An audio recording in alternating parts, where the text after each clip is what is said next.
We needs must start with PSG, though, and their performance against Brest in the week. You know, there have been lots of question marks about, will PSG sustain their run, for example, in the Champions League? Does this win against Brest impress you enough to suggest that we're going to see a succeeding and performing at PSG now? Yeah, absolutely. I think it might be slightly looked down upon because it's another French side. They knew how to play them. They've played them several times before. But no, I think there's a bigger picture, and the bigger picture is that I believe this PSG side have progressed considerably in a short amount of time under Luis Enrique this season. I think there was a point when they were looking a little bit rigid, fragile in places, in an attacking sense. Outside of Barcola, there was not much happening there in terms of energy. Fast forward to the present day, and they are playing very, very attractive football, very, very fluid as well.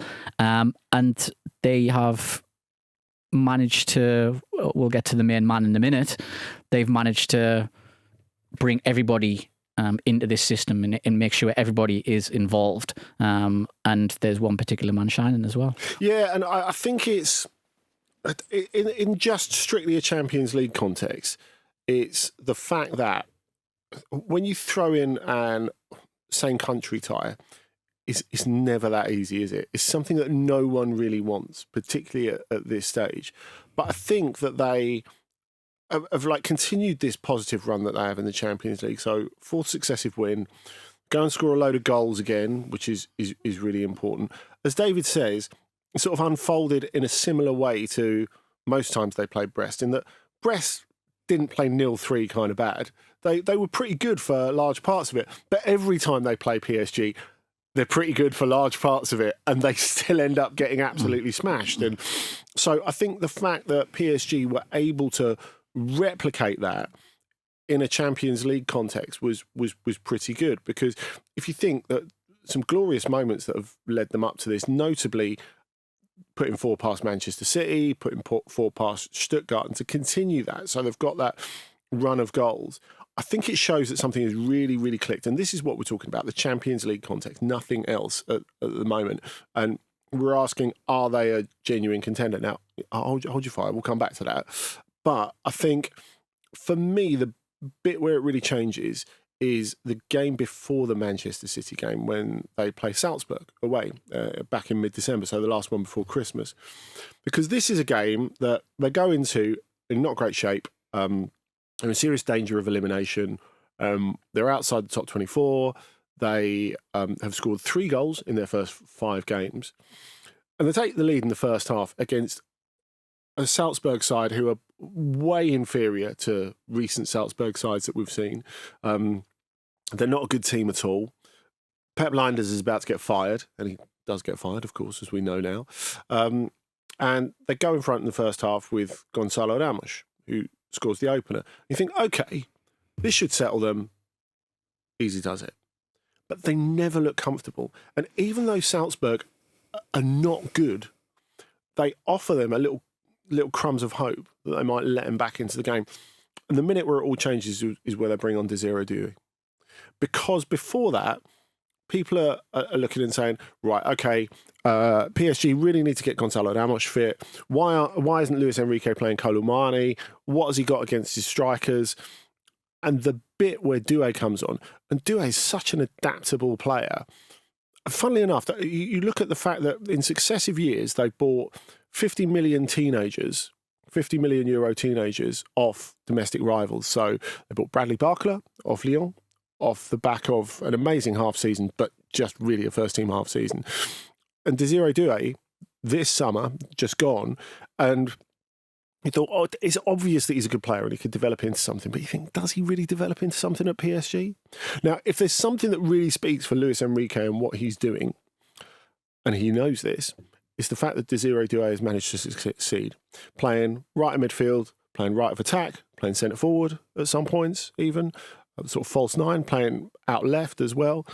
And he is the guy who animates that game at Salzburg. They score a couple more goals. He gets a goal and an assist. He has a great game against Lyon as well, domestically, following that. And you just think it's the moment where you see what Luis Enrique is doing is actually going to work. That his idea of playing without a centre forward, and it feeds forward. So when they go and don't buy, say, an Osimhen, for example, they go and buy Kvaratskhelia. Of course, we're all sitting there thinking, doesn't he play the same position as Barcola?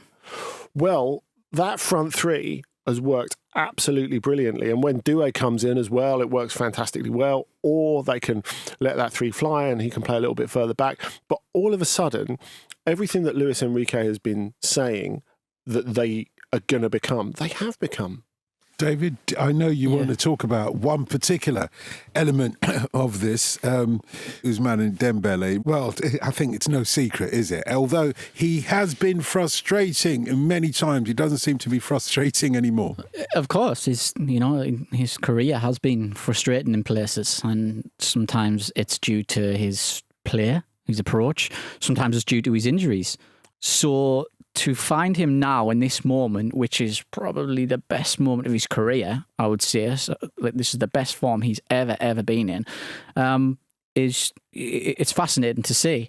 And it is down to, as Andy's just touched on there, there's an amount of fluidity in that attacking line. Yeah, and I think the biggest change has been removing him from that wide role where he's been associated with for so many years. Bringing him in centrally as this false nine. We're back to false nines. And there, he's allowed to simplify his game. One of the key points of frustration, I think, sometimes with Dembélé is his dribbling. He's very, very good at it. But a lot of the time, he can concede possession. He can get caught up. He sometimes overcooks things.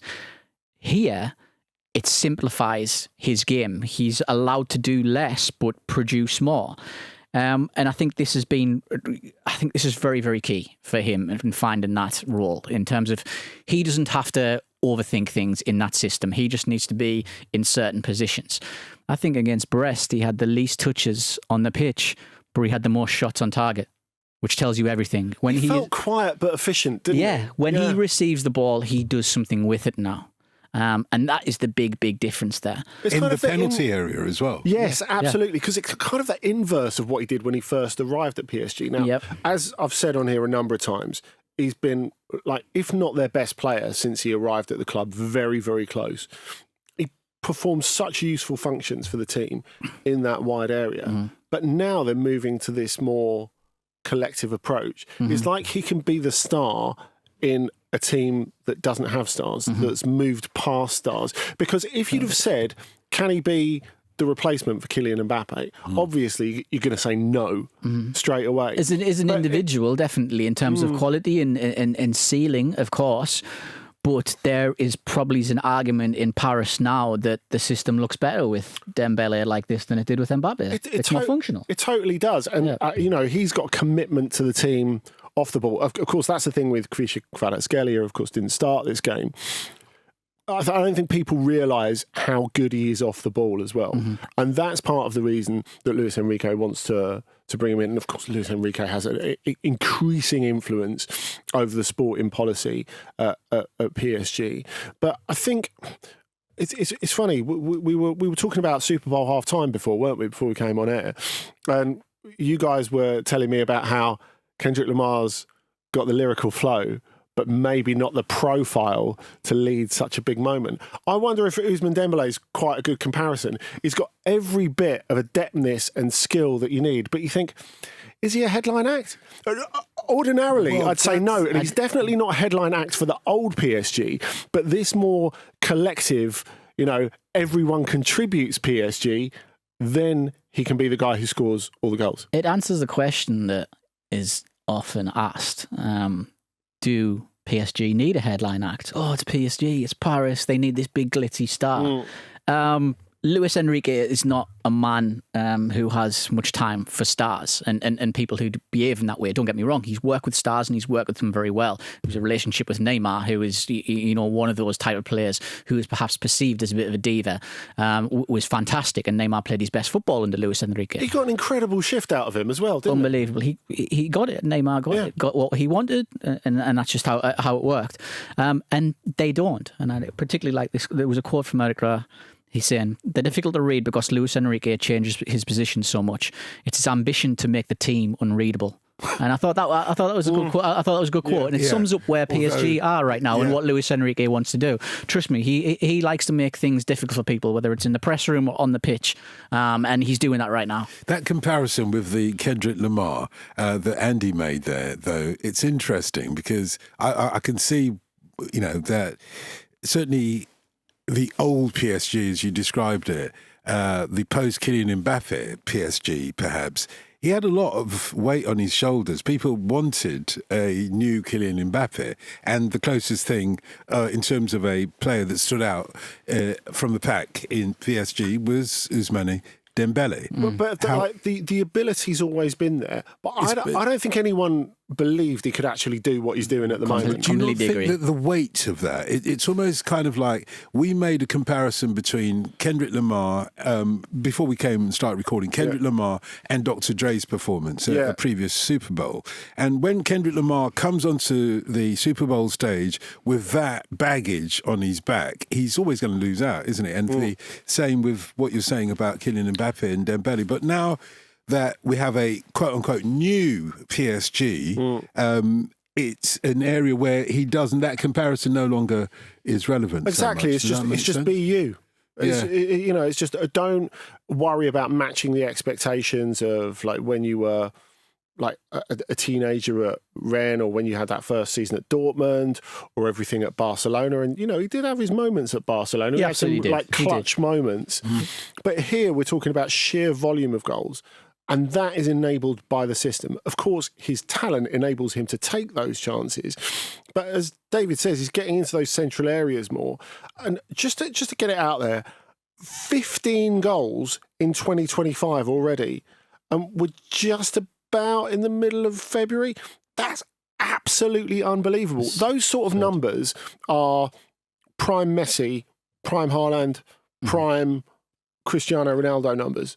They're not the sort of numbers that you would associate with Ousmane Dembélé. And I don't think anyone, maybe not even him, believed it was possible. No, absolutely not. What difference is that going to make, though, to PSG's forward progress in the Champions League? Is this the year, then, with a player like that and the team like that that's working together, is this the year that they could lift the trophy that they've been after for some time? That's the big question. And I think there's a mental block in places with PSG in this tournament, that they collapse like a house of cards when it comes to that moment that they need to step up, that they need to, show that they can control games. It's hard to say. It's honestly too hard to call. They've just done a number on me for so many years in the Champions League of not showing up when it's mattered in games that obviously were difficult to win, but then other ones when they just should have won. They should have seen it through. So I've been let down so many times before them. It's very hard for me to find something else to believe in with PSG. I would love to be proved wrong. I would love to see a different name in that trophy, of course. We'll see. But right now, you're very hard pushed to find a more attractive team to watch in Europe. Yeah, and by being so industrious and athletic, they've given themselves a chance. I think that's the important thing. I don't think they're the favourites this year. I think we're going to find out the answer to your question, Dotun, really quickly, because, of course, in the last 16, they're going to play either Liverpool or Barcelona, which is huge. I mean, already that's just an enormous tie. It's like, get the second leg of this game against Brest out of the way already. Yeah. If they can handle a European night at Anfield, get through that with a win or just a performance, a result, then my fears or my doubts about them would be allayed. And Liverpool, they'll know, are not going to field the same team that they fielded against Plymouth Argyle, are they? Exactly. Yeah.